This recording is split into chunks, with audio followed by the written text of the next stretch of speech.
इस वक्त की खास खबर से करेंगे शुरुआत, जहां दतिया उपचुनाव से जुड़ी एक बड़ी खबर निकलकर सामने आ रही है। अनुज भारती को कांग्रेस से टिकट मिल सकता है। अनुज भारती पर कांग्रेस का बड़ा दांव संभव है। राजेंद्र भारती के बेटे हैं अनुज भारती।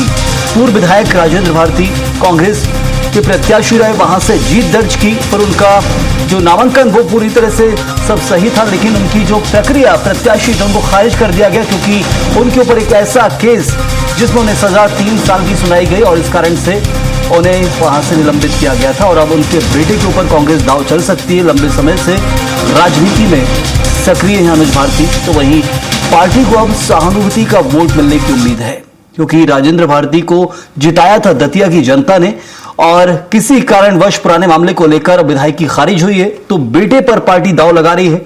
उम्मीद है कि सहानुभूति का वोट जहां दतिया से अनुज भारती को मिल सकता है और दिल्ली में राहुल गांधी से मुलाकात हुई है, इस कारण अब ये कयास और ज्यादा लगाए जा रहे हैं, क्योंकि राहुल गांधी से अनुज भारती की मुलाकात हुई है और 30 जुलाई को अब वोटिंग होगी और 3 अगस्त को चुनाव परिणाम आने हैं। तो वहीं दतिया उपचुनाव को लेकर तारीखों का ऐलान कर दिया है चुनाव आयोग ने और अनुज भारती पर दांव लगाने का अंतिम फैसला कांग्रेस का हाईकमान ही करेगा, यानी केंद्रीय नेतृत्व ही करेगा। लेकिन राहुल गांधी से मुलाकात के बाद अब ये चर्चाएं तेज हो गई हैं। तो राजेंद्र भारती की विधायकी खारिज होने के बाद अब उनके बेटे अनुज भारती को कांग्रेस प्रत्याशी बनाया जा सकता है दतिया से, लेकिन क्या वो इतने ज्यादा खास उम्मीदवार साबित होंगे, वो सबसे महत्वपूर्ण है। और चलिए इस खबर पर और चर्चा भी करेंगे। हमारे साथ हमारे एग्जीक्यूटिव एडिटर अजय त्रिपाठी जुड़ चुके हैं। अजय जी, ये फैसला क्या लिया जा सकता है? राहुल गांधी से जो मुलाकात हुई अनुज भारती की, तो हम यही समझे कि अटकलें अभी लगाई जाएंगी, और क्या यह फैसला वाकई संभव हो सकता है? क्या राजेंद्र भारती ही दतिया में आधार होंगे कांग्रेस पार्टी के, या फिर उनकी तरफ से जो परामर्श दिया जाएगा पार्टी को?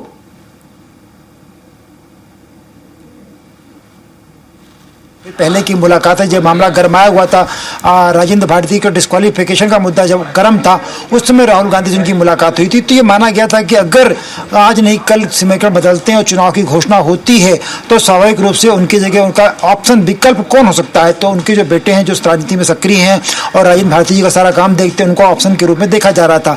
अभी कुछ भी तय नहीं कह सकते, लेकिन भारतीय जनता पार्टी की तरफ से नरोत्तम मिश्रा प्रत्याशी हो सकते हैं, ये भी अभी कहा जा रहा है। कांग्रेस उसके आधार पर नरोत्तम मिश्रा की स्थिति क्या है, कितना आकलन कर सकती है पार्टी और कितना एक वहां पर माहौल बदला है, उसके आधार पर अगला फैसला होगा। क्योंकि पिछले चुनाव में भी अवधेश नायक जो भारतीय जनता पार्टी छोड़कर कांग्रेस में गए थे, उनको टिकट देने दिया गया था, और लेकिन तमाम मुद्दों को देखते हुए बाद में उनका टिकट बदला गया और राजेंद्र भारती को टिकट दिया गया।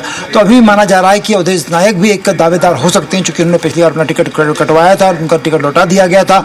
और ऐसे में कोई दावे के साथ अभी नहीं कहा जा सकता है कि अनुज भारती को टिकट मिलेगा, लेकिन ये तय है कि जिस तरह का माहौल है, जिस तरह की बातें हो रही हैं, जिसमें डिस्क्वालिफिकेशन हुआ है, तो कांग्रेस हाईकमान का जो एक मनोभाव है वो निश्चित रूप से भारतीय परिवार के साथ है। उसी आधार पर यह अनुमान लगाया जा रहा है। जी संयम, बिल्कुल अजय जी। और एक और जो महत्वपूर्ण चीज है कि हम देखिए 2023 का ही वो चुनाव, उस समय जब कांग्रेस को अपना टिकट बदलना पड़ा था दतिया विधानसभा सीट के ऊपर, अब 2026 है। 3 सालों के अंदर कांग्रेस क्या कुछ दिखेगी, क्योंकि सामने नरोत्तम मिश्रा का गढ़ है, उससे नकारा नहीं जा सकता, भले ही एक चुनाव बीजेपी हार गई है। तो ऐसे में क्या कांग्रेस के पास निर्णय लेने के लिए क्या कुछ आकलन करने होंगे, कौन कौन सी ऐसी चीजें होंगी वहां पर, क्योंकि ये फैसला अंतिम भी नहीं हो सकता, नहीं ये हम सिर्फ आकलन एक तरह से कहा जाए कि ये सिर्फ आधार बना सकते हैं इसको। देखिए, महत्वपूर्ण मुद्दा इसमें ये होगा संयम कि अभी भारतीय जनता पार्टी का प्रत्याशी कौन होता है, नरोत्तम मिश्रा ही होंगे कि नहीं होंगे, इस पर तय होगा। उसके बाद कांग्रेस अपना वजूद बनाए रखने की तमाम कोशिशें करेगी और इसमें राजेंद्र भारती परिवार के प्रति, उसके प्रति सिंपैथी कितनी, इस मुद्दे को तलाशा जाएगा। और राजेंद्र भारती के स्थान पर उनके बेटे को टिकट मिलता है तो वो सिंपैथी क्या गेन कर पाएंगे, बनी रहेगी, इसका भी तलाश कांग्रेस की तरफ से की जाएगी। और उसके अलावा जो मैंने आपसे कहा, पिछली बार टिकट जब बदला गया था अवधेश नायक का, तो एक ब्राह्मण वर्ग का बड़ा वोट बैंक जो कांग्रेस के साथ हो सकता था, उसमें नाराजगी देखी गई। तो कहीं ऐसा ना हो कि कांग्रेस एक बार फिर ब्राह्मण बनाम ब्राह्मण तैयारी कर दे और नरोत्तम मिश्रा अगर चुनाव लड़ते तो उनके खिलाफ अवधेश नायक को टिकट दिया जा सकता है।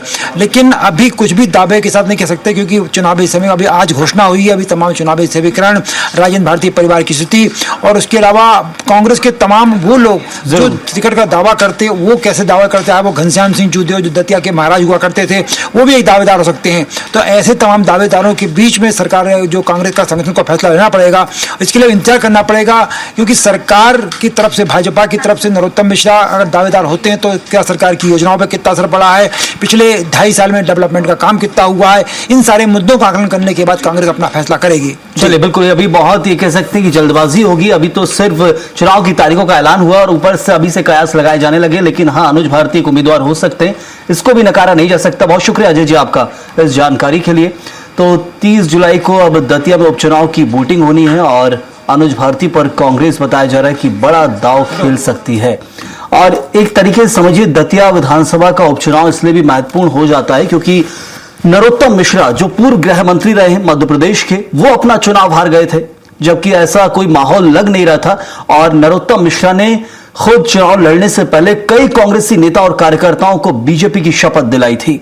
कई कांग्रेसी नेता और कार्यकर्ताओं को बीजेपी में लेकर आए थे। अपने दतिया क्षेत्र में माहौल कुछ इस तरीके से बन गया था कि लग रहा था अब तो सिर्फ नरोत्तम मिश्रा को कोई हरा ही नहीं सकता है। और ऐसे चुनाव में जब कांग्रेस खाली नजर आ रही थी दतिया के अंदर, वहां राजेंद्र भारती ने जीतकर सभी को चौंका दिया था।